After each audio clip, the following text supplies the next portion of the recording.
জৈন্তাপুরে Sylhet online press ক্লাবের সভাপতিকে সংবর্ধনা। ইতিহাস ঐতিহ্যে সমৃদ্ধ জৈন্তাপুরের সন্তানরা সমাজের সর্বক্ষেত্রে অবদান রাখছেন।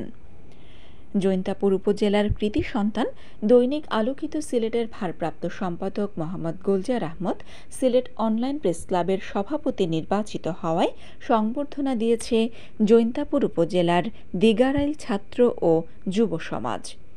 রোববার বিকেলে উপজেলার দিগারাইল সরকারি প্রাথমিক বিদ্যালয় মিলনায়তনে আয়োজিত সংবর্ধনা অনুষ্ঠানে সভাপতিত্ব করেন দিগারাইল সরকারি প্রাথমিক বিদ্যালয়ের প্রধান শিক্ষক ফারুক আহমদ আজাদ। যুব সংগঠক দুলাল আহমদের সঞ্চালনায় অনুষ্ঠানে প্রধান অতিথি হিসেবে উপস্থিত ছিলেন বৃহত্তর জৈন্তা উন্নয়ন ফোরামের সভাপতি ও সিনিয়র আইনজীবী অ্যাডভোকেট আব্দুল আহাদ। বিশেষ অতিথি হিসেবে উপস্থিত ছিলেন সিলেট অনলাইন প্রেস ক্লাবের সাধারণ সম্পাদক এম সাইফুর রহমান তালুকদার, জৈন্তাপুর প্রেস ক্লাবের সভাপতি নুরুল ইসলাম, জৈন্তাপুর অনলাইন প্রেস ক্লাবের সভাপতি এম রুহেল। নাইম আহমদের পবিত্র কোরআন তেলাওয়াতের মধ্য দিয়ে সূচিত অনুষ্ঠানের শুরুতেই স্বাগত বক্তব্য রাখেন আলহেরা ডিজিটাল আইটির পরিচালক জুবায়ের আহমেদ। সংবর্ধনা অনুষ্ঠানে বক্তারা বলেন, ইতিহাস ও ঐতিহ্যে সমৃদ্ধ জৈন্তা রাজ্য, এই অঞ্চলের সন্তানরা সমাজের সর্বক্ষেত্রে অবদান রাখছেন।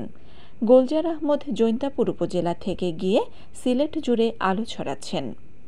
সংবর্ধনার জবাবে সিলেট অনলাইন প্রেস ক্লাবের সভাপতি মোহাম্মদ গুলজার আহমদ বলেন, আমি আজ আবেগ আপ্লুত। যে বিদ্যালয় থেকে আমার শিক্ষা জীবন শুরু হয়েছিল সেই বিদ্যালয়ে আজ আমাকে সম্মানিত করা হচ্ছে। যতদিন বেঁচে থাকব এই ঋণ শোধ করতে পারবো না। যতদিন বেঁচে থাকব এই জনপদের মানুষের জন্য কাজ করব। আল্লাহ তাআলা যদি আমাকে কবুল করেন তাহলে জীবনের শেষ নিঃশ্বাস পর্যন্ত জৈন্তাপুরবাসীর জন্য কাজ করে যাব ইনশাআল্লাহ। অন্যান্যের মধ্যে বক্তব্য রাখেন দৈনিক জৈন্তা বার্তার জৈন্তাপুর প্রতিনিধি সাইফুল ইসলাম বাবু, আজকের সিলেটের জৈন্তাপুর প্রতিনিধি ইমাম উদ্দিন, মাওলানা জামিল বিন মুজাফফর,